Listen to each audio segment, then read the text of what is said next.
எப்பயுமே சார் 100% பெர்ஃபெக்ட்னு ஒருத்தர் இருக்க முடியுமா? சில வீடுகள்ல எல்லாம் அப்படியே அப்பா வந்து பார்த்தாலே ஸ்ட்ரிக்டா இருப்பாரு. ஒருத்தர் மரண படுக்கையில படுத்திருக்காரு. மரண படுக்கையில வீட்டுக்காரம்மா நிக்கிறாங்க காலடியில. இவர் கேட்டிருக்காரு, மராதா மூத்தவன் எங்க? இந்த உங்க தலைக்கு மேல இருக்காங்க. சின்னவன் உங்க காலுக்கிட்ட இருக்காங்க.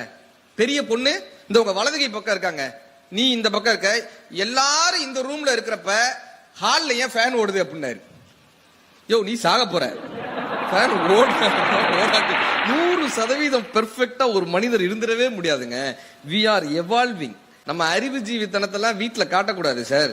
அதனாலதான் ஒரு புதுக்கவிஞர் ரொம்ப அழகா எழுதினாரு, நீ உன் நண்பனுக்கு நண்பனாய் இருக்கிறாய், அலுவலகத்தில் அதிகாரியாய் இருக்கிறாய், அம்மாவிற்கு அடக்கமான பிள்ளையாக இருக்கிறாய், எப்பொழுது எனக்கு கணவனாக இருக்க போகிறாய்ன்னு கேட்டிருந்தாங்க.